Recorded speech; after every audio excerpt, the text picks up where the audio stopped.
Castles. Citadels of world heritage.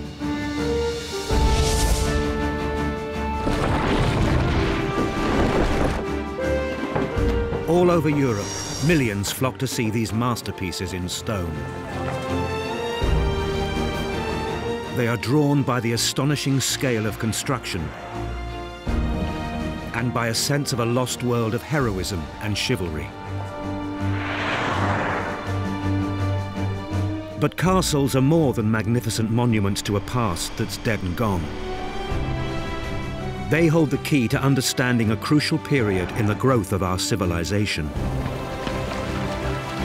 In this series, we're on a journey to discover how castles were built and why they were constructed the way they were, how that changed over centuries, and why they still have a grip on our imagination today.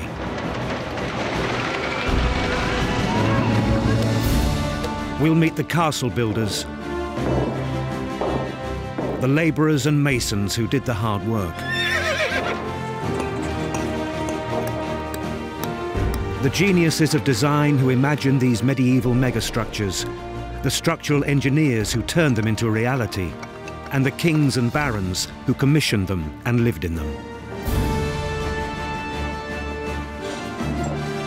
We'll show how the big history of the Middle Ages, the wars of France and England, shaped the castle.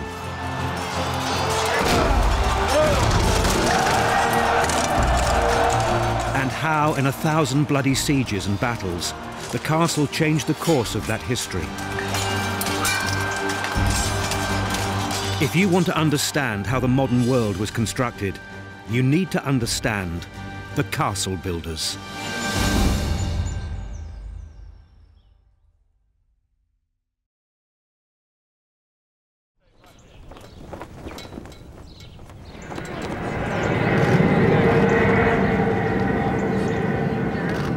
The NATO Summit, Wales, 2014. The largest gathering of international leaders ever to take place in Britain. The commanders-in-chief of 60 of the world's most powerful armed forces have come together to debate and strategize. What they decide here may shape the future for all of us. And, in a masterstroke of modern media management, they've come to pose for their official pre-dinner portrait in front of a castle, Cardiff Castle. Castles have always been symbols of military might and authority, but they're also strongly associated with noble ideals and gracious living. Even in this era of high-tech warfare, it's an image worth 1,000 headlines.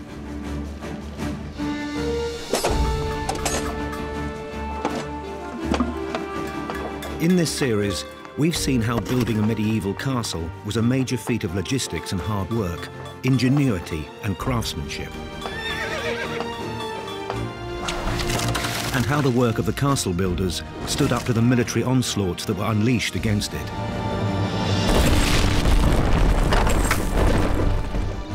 In this final episode, we'll see why the castle matters and how its appeal has always rested on its dual purpose, as a fortress and a residence.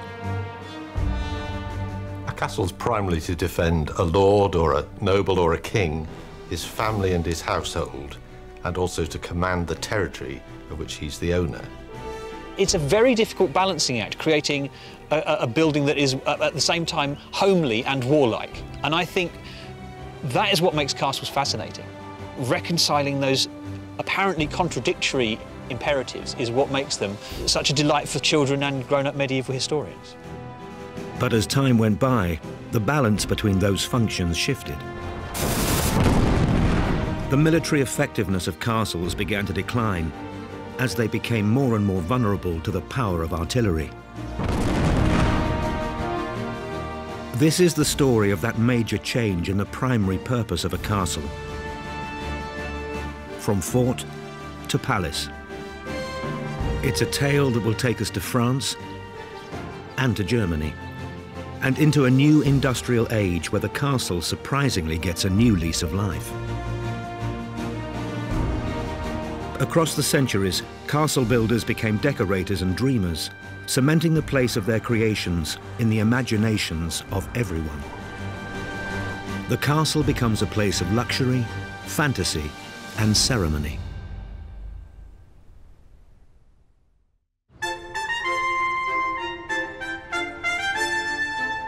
Windsor Castle on the outskirts of London. In terms of the ceremony that's conducted here, this may be the most celebrated castle of them all.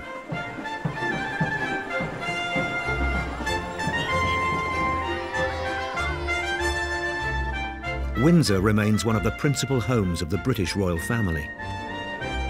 It's a tourist destination of global significance. Its status as a symbol glorifying the English monarchy dates back hundreds of years, to the reign of Edward III in the 14th century. Windsor was already a substantial castle when Edward came to the throne, but he spent a king's ransom enhancing its grandeur and majesty.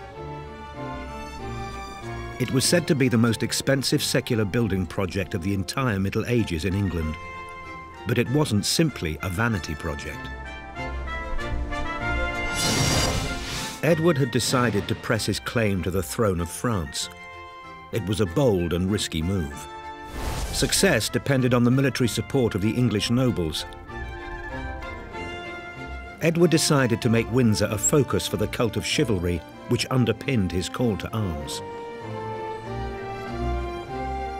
Edward's stroke of genius was to reach back into the founding myths and legends of Britain, to the stories of King Arthur and his knights. Here at Windsor, he would construct a Camelot for his own age. This is a really interesting moment politically and historically because the 100 Years' War has just started. It's in its early years. And he wants to make a bold statement, not just to France, who he's at war with, but to the rest of Europe. For Edward, aligning himself with King Arthur of great legend was going to make a bold statement.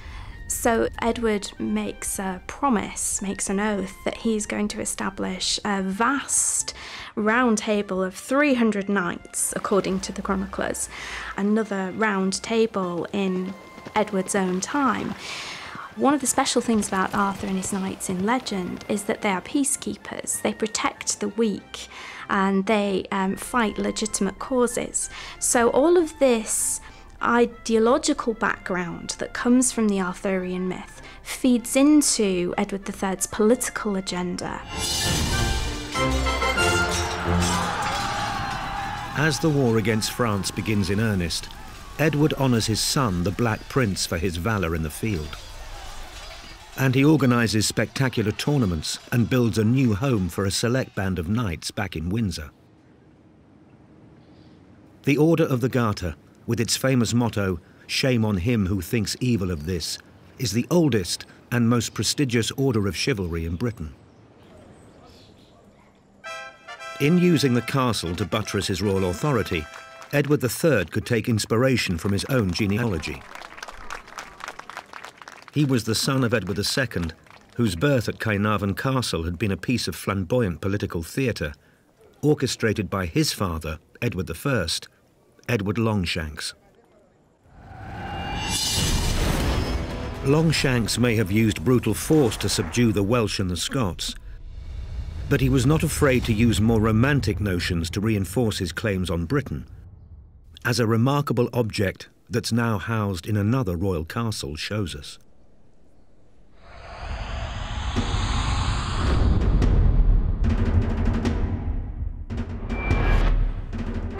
This is the Great Hall of Winchester Castle. The enormous painted table that now hangs on the wall was said to be the very round table used by King Arthur and his knights.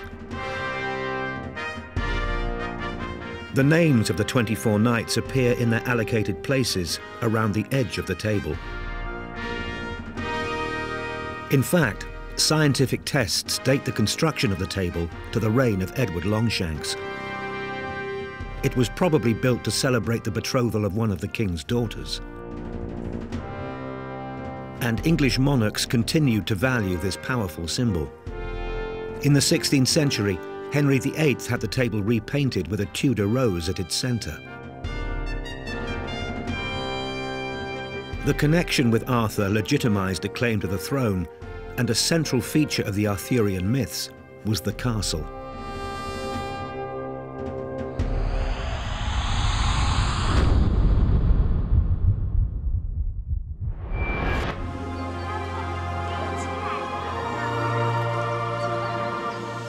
Unlike Winchester or Windsor, Tregearig Castle in South Wales is off the beaten track.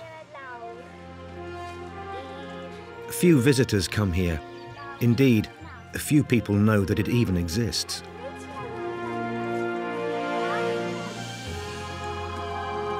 And yet this secretive location has plenty to reveal about how the castle was actually used to delight and to entertain nobility in the Middle Ages. And it has something to say too about the castle's place in one of the most famous tales of King Arthur's knights. But the first thing that strikes you about the ruined castle is the sheer scale of the place. Tregearig is the biggest inner wall, the biggest single enclosure of a castle anywhere in England and Wales. Bigger than Caerphilly, bigger than Windsor. What you see today is an enormous gatehouse and a very imposing tower connected by a curtain wall. So superficially, it looks a very impressive, defendable structure. Go inside these buildings and there's something very different. They're divided up into rooms, each of which is provided with ensuite facilities, a toilet or a latrine, a wash basin. There are fireplaces, there are glazed windows, and they're clearly not anything to do with defence. They're all to do with accommodating important people who came to this castle to retreat away from the cares of being a lord or lady. The luxurious toilet facilities were finished with a quality of craftsmanship worthy of a palace. Even the masonry below the toilets shows an attention to detail which seems almost excessive to their purpose. But it would have been all too convenient for any would-be attacker to break into the castle via the shafts of these latrines. They indicate that the effort and resources lavished on building this huge castle weren't deployed to any military purpose. And this wasn't even the main castle used by the Lords of Usk. Tregearig was simply a base for them to entertain their guests and to go hunting.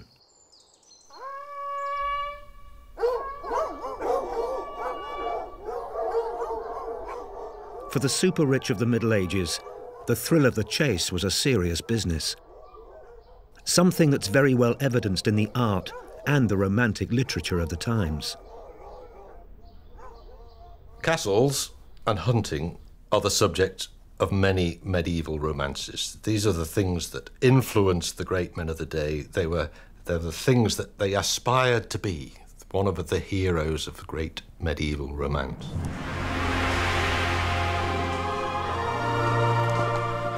One of the best known is Sir Gawain and the Green Knight. And Sir Gawain sets out on a journey to find the Green Knight to honour his bargain. He enters a hunting park. He crosses an open area of ground known as a laund, in which deer would graze or be driven for the hunt. And he sees on a hill above him the most wonderful castle rising up through the trees. And when you read that passage and you approach Tregearig across its open area of ground, it's almost as if you're Sir Gawain and living the poem for real.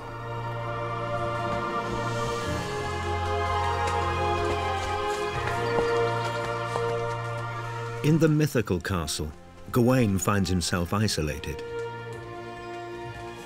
But it's his integrity, not his skill with the sword, that's put to the test. While all the other men are out hunting, doing noble chivalric deeds, the kinds of things that knights do when it's not wartime, Gawain is in the feminised space of the castle with the ladies. The ladies are actually used as a test to test his honour, his moral integrity. So the lord of the castle's wife comes to Gawain each day on 3 occasions and tries to seduce him. The castle in this romance is a place for testing the integrity, the morals, the honour of the knight.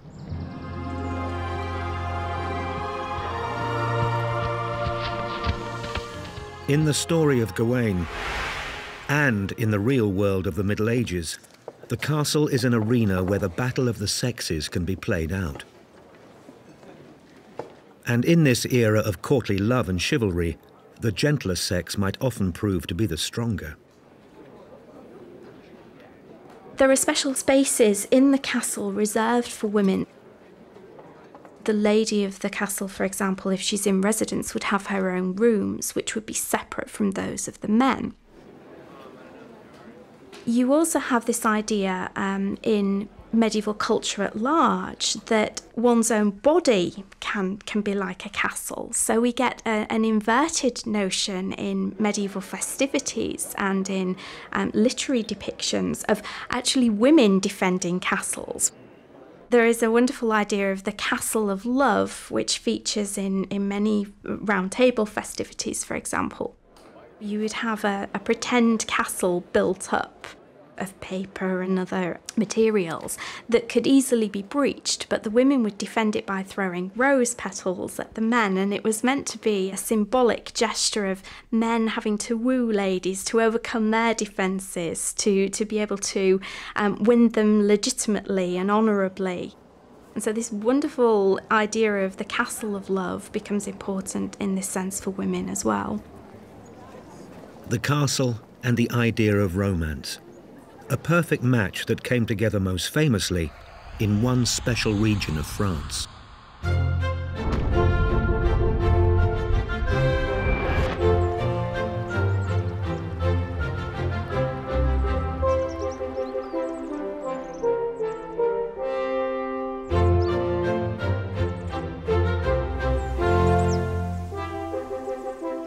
Fairy tale chateau,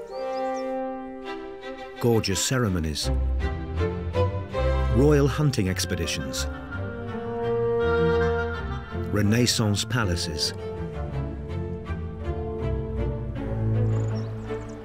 Historians credit the Loire with giving birth to a whole way of life, the French way. It all happened because of a military disaster, the Battle of Agincourt in 1415. Defeated and chased from Paris by the English, the French court took refuge on the banks of the Loire. There was rich and fertile ground here, and river links right across the country. A golden age was about to begin. Once France had found peace again, economic prosperity led to an unprecedented architectural flowering. For the castle builders of the Loire, their time had come. Today, the town of Langeais still typifies the French way of life. It was already a well-established settlement when King Louis XI decided to build a chateau here in 1465. Louis XI cherche en fait à montrer son pouvoir et son autorité. Il en est aux premières années de son règne. Donc c'est vrai qu'il cherche à montrer la présence royale sur le territoire tourangeau. Alors Tours, c'est alors la capitale du royaume. Et il choisit finalement la place de Langeais parce qu'il n'y a pas beaucoup de châteaux royaux sur ce côté-là de la Loire. The facade the castle presents to the town suggests that its builders had some real military purpose in mind. It has all the conventional features of a defensive citadel. A forbidding fortress-like wall, an array of towers, a drawbridge. Il a été construit en effet à la fin du Moyen-Âge, donc c'est un modèle assez caractéristique avec du côté de la ville une véritable forteresse très imposante et on a tous les éléments nécessaires en quelque sorte, donc les grandes tours, tout en haut le chemin de ronde sur machicoulis, donc qui permettait aux gardes de surveiller les environs. Et puis on a également le pont-levis. Donc tous ces éléments en fait à l'origine militaire ne vont pas servir au château de Langeais parce qu'il n'y avait pas de danger en Touraine. En fait, on s'en sert pour montrer la puissance royale. It's Langeais' rear facade which reveals the château's true raison d'être. This is no military bunker.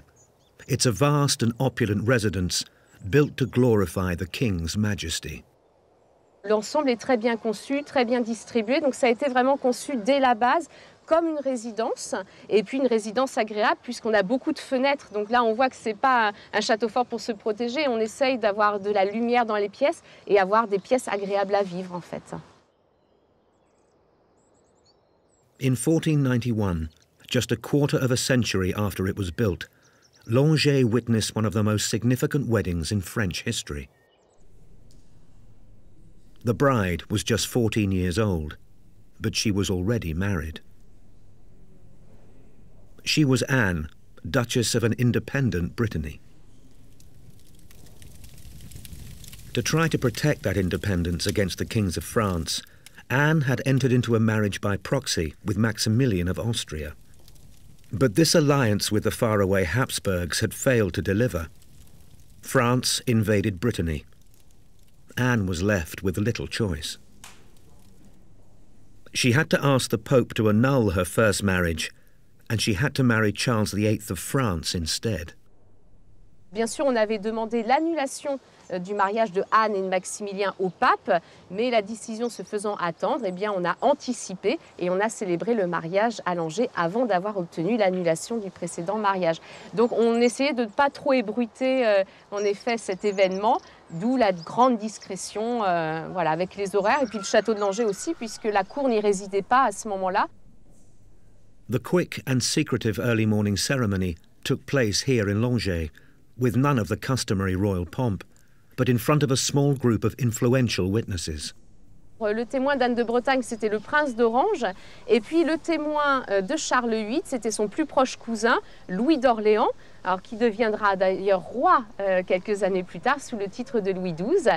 Et puis, bien sûr, le chancelier de France, un des grands personnages du royaume, était présent également à ce mariage. Et donc, on a signé le contrat de mariage qui était un véritable programme politique, en fait. Evidently, these powerful friends and allies of Charles were willing to turn a blind eye to the fact that the papal annulment had not yet been agreed. Charles and Anne were joined in matrimony, and Brittany was united with the Kingdom of France. But Anne continued to stand up for her people, and her fascinating life story has another twist to it. Much sooner than she could have anticipated, she was to become Queen of France for a second time.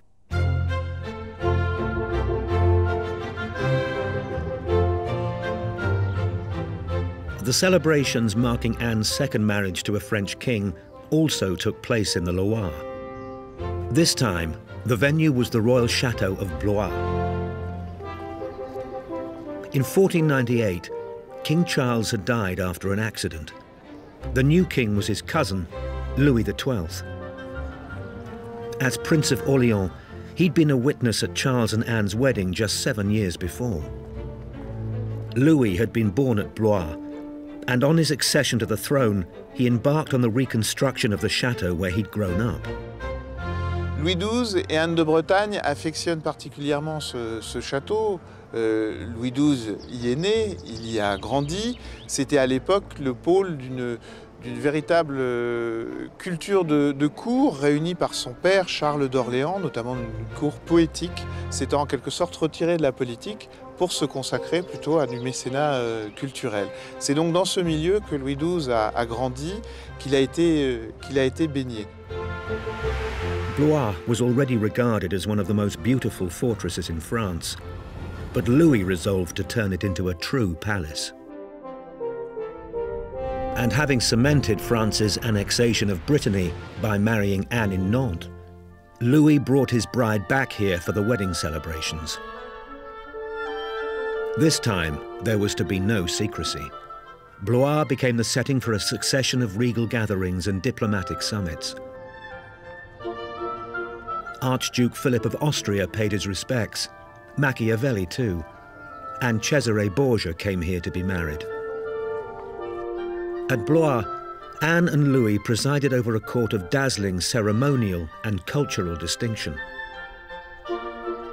The chateau's central courtyard is a panorama of French architectural history. There's the great Gothic hall, which dates from the Middle Ages. From the 16th century on, it received the official representatives from every part of France, the Estates General.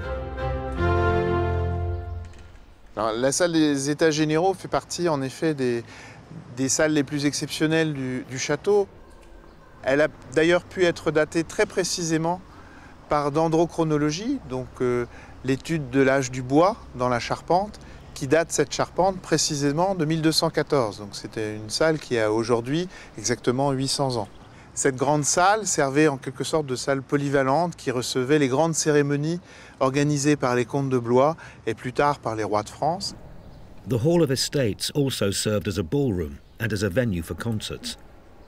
Nowadays, the huge space conveys the whole story of Blois in a very modern, interactive form. Across the courtyard is the wing added by Louis XII around the time of his wedding to Anne. The royal propaganda presented her as the perfect queen, a symbol of union and peace between France and Brittany. And yet, to the end, she intrigued tirelessly to defend the independence of her duchy. Anne was in residence at Blois for 15 years. When she died here in 1514, her funeral lasted 40 days. The following year, King Louis was succeeded by Francois I. Francois was responsible for Blois' most decorative feature, a masterpiece of Renaissance architecture. The chambers of Francois' new wing are accessed from an astonishing polygonal staircase which projects outward from the line of the facade. The ornamentation is Italianate. The balconies are designed both to see and to be seen. Courtiers could watch the king regally ascending the staircase, and on other occasions they could climb up themselves for a grandstand view of festivities in the courtyard below. Even today, the elegance and grandeur of Blois is palpable. It's easy to conjure up the spirits of those who paraded around this courtyard in its glory days. Pour moi, travailler au château de Blois est un véritable privilège. D'abord parce que c'est un lieu qui réunit l'histoire, l'architecture, qui abrite aujourd'hui des collections extraordinaires. Et puis surtout, c'est un lieu, un château qui a vécu, qui a été la demeure des comtes de Blois, des rois et des reines de France pendant plus d'un siècle. Et leur présence habite encore ces murs. Et puis, il y a dans ce château des moments magiques, notamment le soir, quand la cour se vide de ses visiteurs. On sent monter dans les murs la présence de tous ces habitants qui ont laissé une partie de leur âme.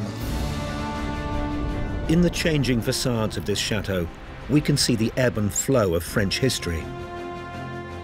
The rise and fall of dynastic hopes and territorial ambitions. But if the story of Blois is one of adaptation and renewal, another of Europe's most famous castles is home to a quite remarkable continuity across the centuries.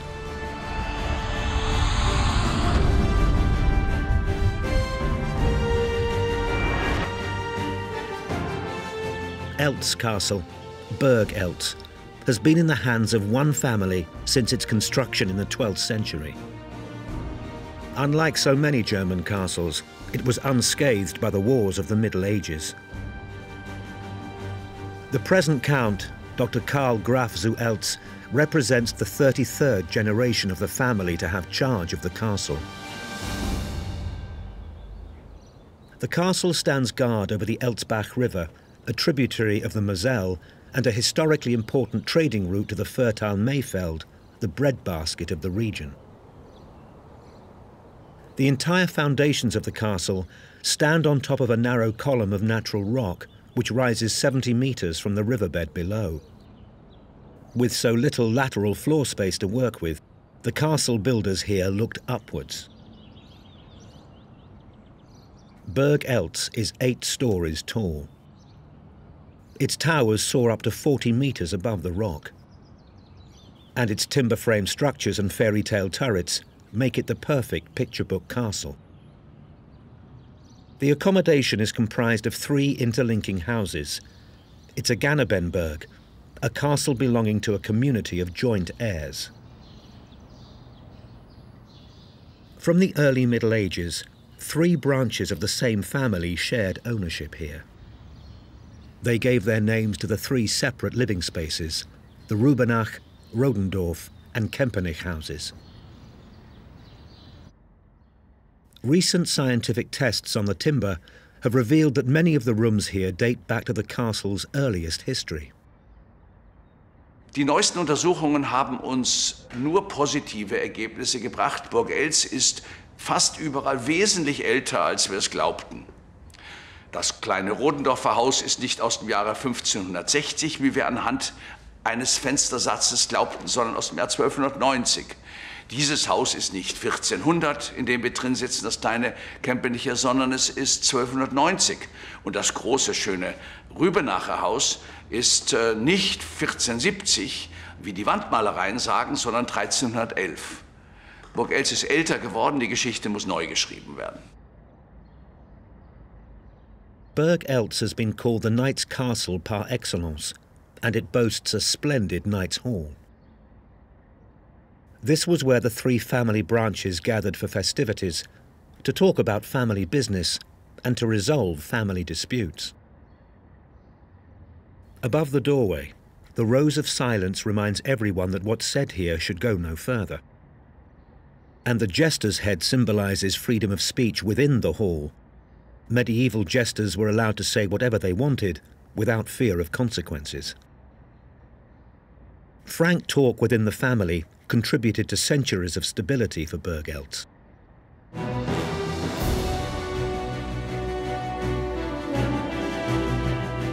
The durability of the castle builders' work here is remarkable. All the same, maintaining the fabric of buildings which are centuries old involves huge cost and effort. The Eltz family is now supported in the upkeep of their historic treasure by the state. But for the 33rd generation of the dynasty, the responsibilities remain onerous. Natürlich ist es eine Last, ein solches Haus zu führen. Es ist eine große Verantwortung gegenüber der Familie, gegenüber der Öffentlichkeit und gegenüber einem selber. Und es war für mich von frühester Jugend an klar, dass ich diese Aufgabe werde schultern müssen. Auf der anderen Seite ist es ein Haus, das durch seine schiere Schönheit einen für jede Arbeit entschädigt. Und deswegen bin ich eher ein glücklicher Mensch als ein mit schwerer Last beladener. Burg Eltz is rightly celebrated for the vistas of the castle that can be enjoyed from all around the grounds below. From 1965 to 1992, an engraving of one of the views featured on the 500 Deutschmark note, something that evokes nostalgia in many of the German visitors to the castle.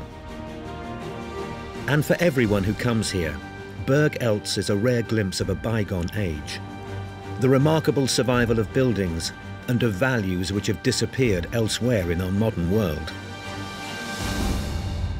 Eine Burg wie Burg Eltz zeigt jedermann seine Geschichte. Keineswegs nur die Geschichte der Herren und Grafen zu Eltz, sondern die Geschichte aller Deutschen. Und diese fasziniert dann doch mehr, als man so allgemein glaubt. The Eltz family story is a true exception. It's a direct and personal link to the traditions and values which built the medieval castle, and which they have carried down the centuries to this very day. But of course, the mainstream of history was flowing in a very different direction.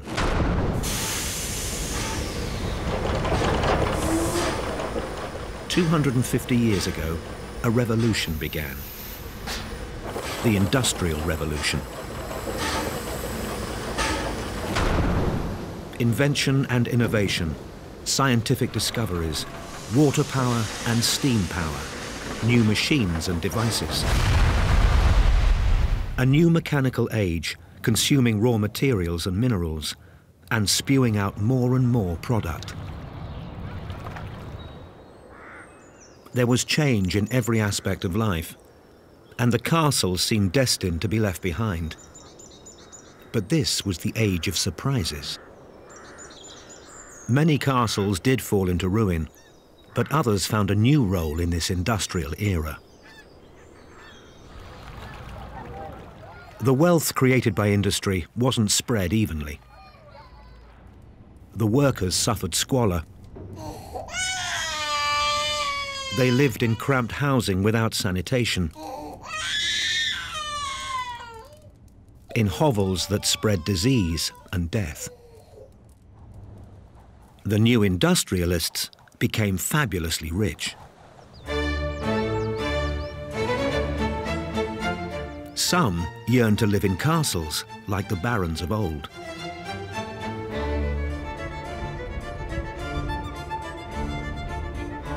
And the old aristocracy realized the value of the mineral rights on their vast estates.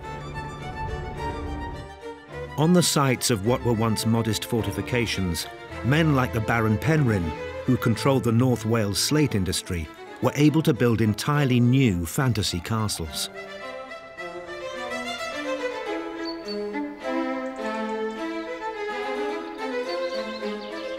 Here they could display their wealth and entertain their guests in lavish style.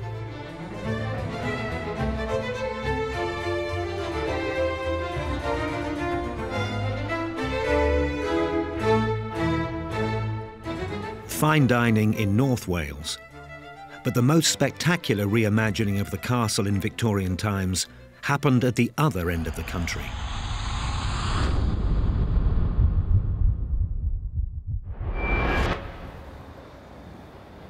The Romans built a stone fort in Cardiff, and the castle keep here dates from the Norman invasion. But the castle we see today is largely a byproduct of the black diamond, coal. In the late 19th century, Cardiff grew exponentially to become the world's largest coal port. The docks had been developed by the second Marquis of Bute, whose family had acquired large estates in South Wales by marriage and who'd begun to rebuild the ancient castle in Cardiff. The Bute's fortunes were further enhanced on the floor of Cardiff's coal exchange. Here, contracts to ship out vast quantities of Welsh steam coal were agreed. Legend has it that it's where the world's first £1 million cheque was written.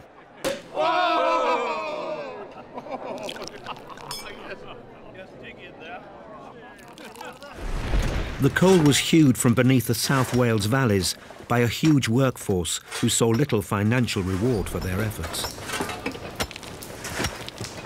Much of the land above was owned by aristocrats like the Butes, and it was they who benefited from the mineral rights.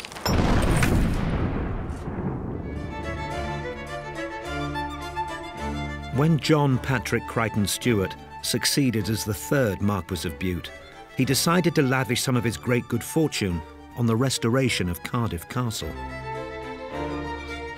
In a modernising age, he was a man who loved antiquity.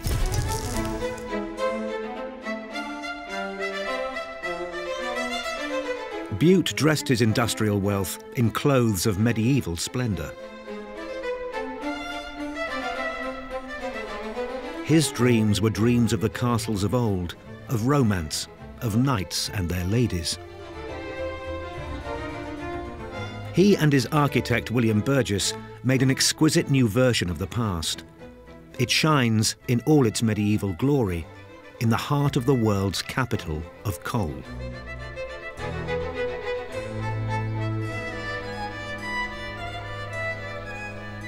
Ultimately, it was built on the sweat and blood of the miners.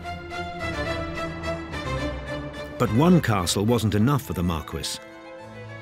On the outskirts of Cardiff, his vivid Victorian imagination and untold wealth produced another Gothic fantasy, a fairy tale castle in the woods. Castell Coch was also designed by Burgess. Given free rein by his paymaster, Burgess didn't hold back. Dazzling ceilings, extravagant decoration, fanciful fireplaces. It was all a bit much for the colliers who'd done all the hard work. As they were finishing their night shifts, the Marquis and his lady might have been waking up in the luxury of this astounding bedroom. Except that they very rarely did.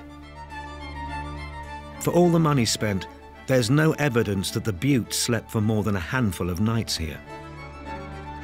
This outlandish wash basin was a utility scarcely ever utilized.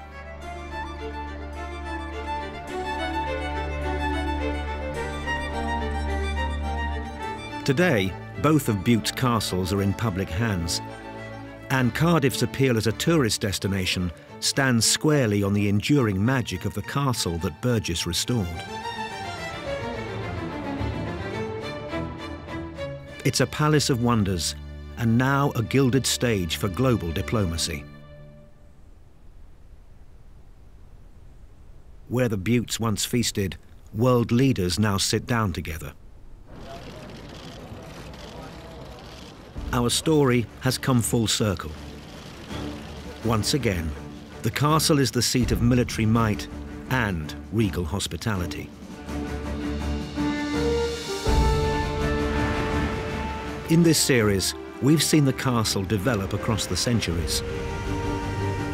From the early days of the Motte and Bailey and the square stone keeps of the Normans, the castle builders were constantly looking to innovate.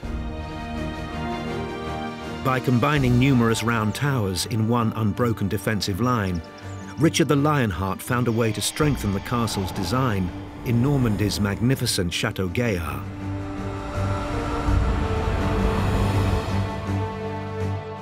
Caerphilly was the first castle in Britain designed to be defended by walls within walls.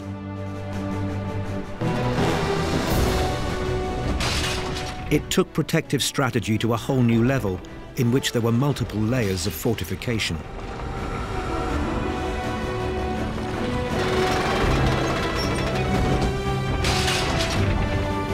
And in the active defensive system of Carcassonne, the castle came close to being impregnable. This was a defensive system on a grand scale, which allowed the garrison to carry the fight to anyone who threatened the citadel.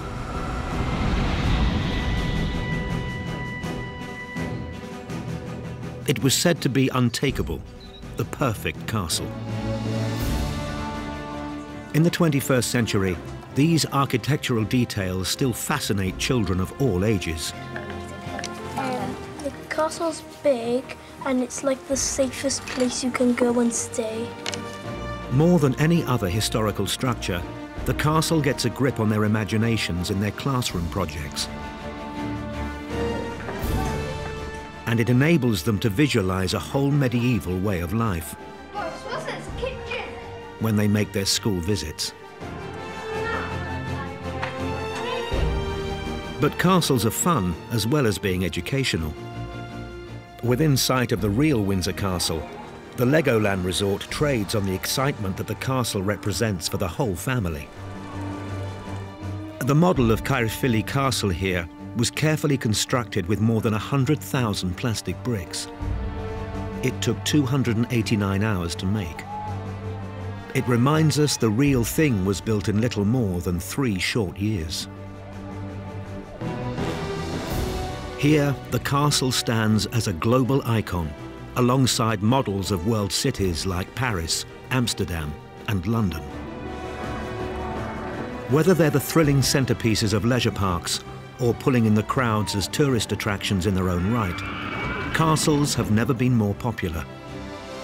But they're not just objects of wonder for the young. My career has been in ruins, and it still is today. And the most impressive ruins of all are those of castles.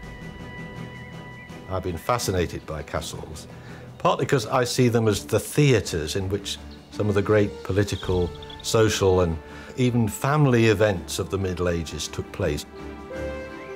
Castles are the most tangible reminder of the magnificence that was achieved in the Middle Ages. This is power. This is an expression of power, whether it's military power or symbolic power or what have you. I find castles fascinating because I'm allowed to go around them now in a democratic age. You know, this was a place built by the most powerful man in Western Europe, and now I can wander around his bedroom. I can sit in the place where he prayed to the Almighty. These buildings have become democratized. That is what makes castles fascinating. That is what makes them such a delight for children and grown-up medieval historians.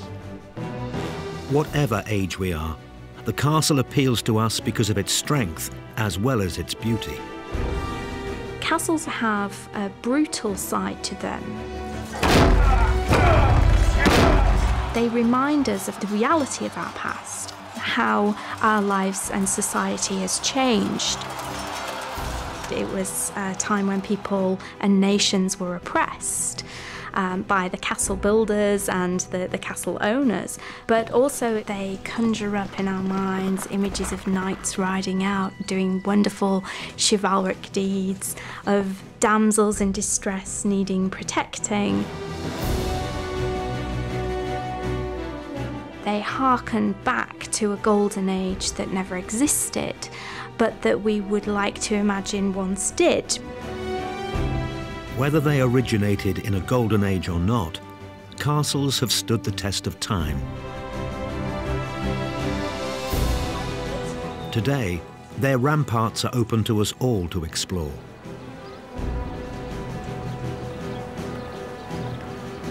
And the more we learn about them, the more we're drawn to investigate further.